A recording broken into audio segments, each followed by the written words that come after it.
Welcome to episode 4 of True Untold Nightmares. I'm your host, Chris Moss. And let me start from the top of, if you subscribe to this channel or you've listened to previous episodes, or maybe you're tuning in for the first time on this episode, thank you so much. It truly means a lot from the bottom of my heart. Like it really does mean a lot that you guys take time out of your day to listen in on my podcast episodes. And, I don't take it lightly.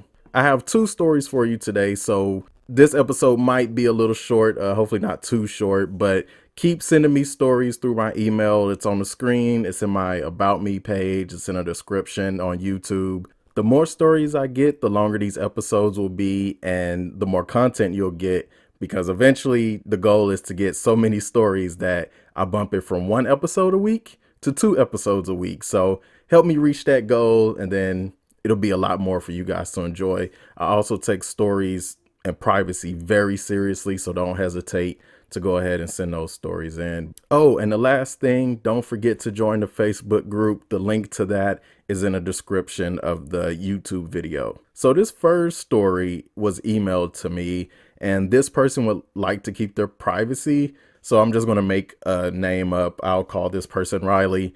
I feel like that's a pretty unisex name, but Riley is 19, and they didn't specify exactly where this story takes place, but they did say somewhere in between San Antonio and Corpus Christi, which I'm from Dallas, Texas. So I know it's a bunch of like farmlands and stuff in between those 2 cities. Now, Riley tells me that their parents recently bought a new scarecrow for their garden from a local garage sale. But ever since that they have gotten this new scarecrow, very weird things have been happening around the house. Little things, nothing major as of yet. To me, as I go through what happened, to me, these things are major. But the first incident that happened is when Riley's friend came over to hang out. They were outside just walking and talking and hanging out, catching up. When Riley's friend makes a comment about the scarecrow, saying, "Where did your parents find an animatronic scarecrow?" Now, Riley stated in her email that when her friend said this, she said it in a very confused and nervous tone. You could sense the uneasiness in her voice as she asked.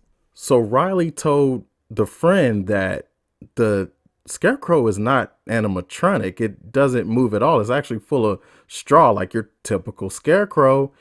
And the friend's response was, "That's impossible, because if that was a typical scarecrow, why did the head move?" Now Riley's confused and asking the friend, like, "What do you mean?" The friend goes on to say that head was looking straight, but when we walk past, if you look at the head, now it's turning towards us. It's turned towards us or in our direction. Now Riley confirmed that yes, the head, when they looked up, the head was in their direction, but they don't remember. Riley doesn't remember what position the head started in. Now the friend understandably freaks the hell out, doesn't want to be hanging out outside near that damn thing anymore, and they spend the rest of their hangout inside the house up in Riley's room. And Riley states in the email that the friend doesn't bring it up, doesn't want to think about it, doesn't want to talk about it. Hasn't been back over since. They have hung out since, but the friend hasn't come back to Riley's house since. Now, this second incident has been experienced by Riley and Riley's brother. In the middle of the night, between the hours of 1 and 4 a.m., Riley and Riley's brother can hear slow, heavy footsteps walking around the house in the middle of the night. And apparently, the parents can't hear it, which is weird, because if it's loud, slow, and heavy, you would think everybody in the house in the middle of the night would hear it. But apparently it's only Riley and Riley's brother who can hear the slow, heavy footsteps, and the parents haven't experienced anything. Now, they did try to tell the parents about the experiences, both the head turning and then the slow, heavy footsteps. But the parents don't believe them. Their response is typical. They think that they watch too many scary movies and it's all in their head, or maybe it's just a bad dream that seems real. As far as I know, nothing else has happened yet, or so far. That's where Riley ends the email. But Riley would like to know my thoughts on what that thing is or what could be happening. And go ahead, you can go ahead and put your own theories and opinions down in the comments below, but also be mindful and respectful of other people's opinions, because there are no experts in this paranormal field. I don't care what anybody says, but my personal opinion is that there may be an entity attached to this scarecrow. I will say, as I grew up in a family that would go to garage sales a lot, but as I've gotten older and started getting more into the paranormal, I will say be careful of getting things from garage sales and antique shops. And I would even go so far as to say the Red Cross, the store where you get the clothes and stuff that people used to own. Anything that somebody used to own and now they're selling off, be careful of where you get it. Try to get the back story of the item, and if you can't get the backstory, maybe have it blessed before you put it in your house. Of course, if you believe such things. If you're an atheist, I don't know, good luck. But yeah, be careful of where you get such things, because you don't know where that came from. You don't know, you know what I mean? How many creepy stories out there started with, we got this at an antique shop, or we got this from a friend, or we got this from a garage sale, or maybe we found this outside. You bring it into your house, then all of a sudden all this creepy shit is going on. So be mindful of where you getting stuff. And I personally would say get rid of that damn scarecrow, but I know it's hard because you didn't buy the scarecrow and it belongs to your parents. And because your parents haven't experienced anything, they're not going to get rid of the damn thing, unfortunately. Until they start experiencing something, they're not going to get rid of it. But the second they start experiencing something, you email me again and let me know their experience. And then I would say try to talk to them about it further once they have experiences, and try to get them to throw that damn thing out, set it on fire, do whatever you got to do. But as of right now, I personally think there's an entity attached. And I don't know. I don't know if you're religious or not, but if you do believe in God or whatever your religious background is, if you have one, I would pray. I would try to get, I don't know, get some blessed items put in your room or something. But other than that, I don't really have an answer, But hey, any listeners out there, if you have any suggestions or any answers, put them down in the comments below. And like I said, just be respectful. Now I have one more story. Sadly, I do wish I had more stories to tell on this episode, but all in due time, as more and more people send in their stories through email.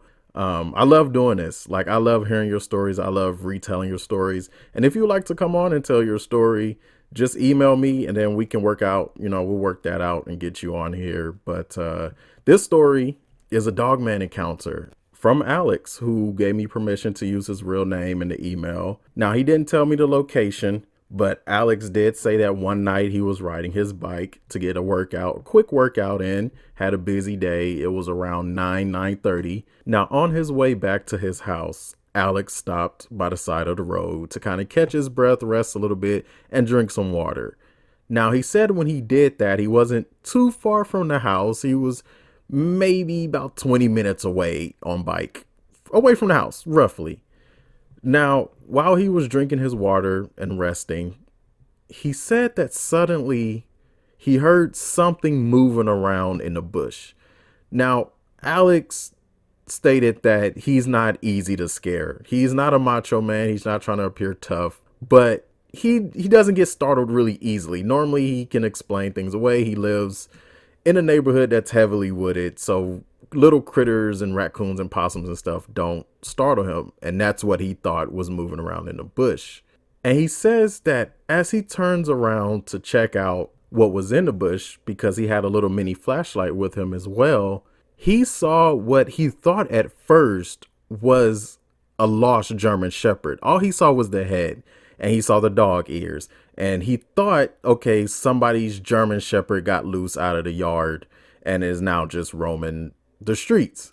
Now, when he goes to flash his light on it to see if he could see a collar or something and maybe help the dog out, he didn't even put in the email what he caught in his flashlight. All he said in the email was that after his flashlight caught the face of this thing, he booked it. He hopped on his bike and took the fuck off. In his words, in the email, he said he will not describe what he saw that night, but what he saw was not no damn dog. He doesn't know what the hell it was, but it wasn't a damn dog. And it took him probably about 8 seconds or less for his fight or flight to kick in, and he chose flight. Now, he did admit that he never looked back, so he doesn't know if the thing even gave chase. He doubts it because he didn't hear anything, like any pause or anything hitting the ground, and that he's still here today, living and breathing, and he's actually looking into moving as he typed the email. So all I'm gonna say is I'm glad you didn't look behind you. Whether it gave chase or not is not important. What's important is that you got out of there, got the hell out of there. You did the right thing, and I would move too, honestly. And I'm sorry that you had to experience that traumatic sight, you know. A big shout out and thank you to Alex and Riley for emailing me your stories and allowing me to tell them on my podcast. It means a lot. Thank you. If you're still listening, you made it to the end of the episode. Thank you so much. That truly means a lot. It from the bottom of my heart. Like, big thank you to the listeners. Thank you to the people subscribing. Thank you to the people who send in emails. You know, it truly, truly does mean a lot. I'm not just saying that either. So that was tonight's episode, or today's episode, whenever you're listening to this. Hopefully next week's episode, I'll have more stories and it'll be a little bit longer. But yeah, thank you for tuning in. Thank you for checking me out. Thank you for subscribing. Don't forget the Facebook group, and I'll catch you guys in the next episode.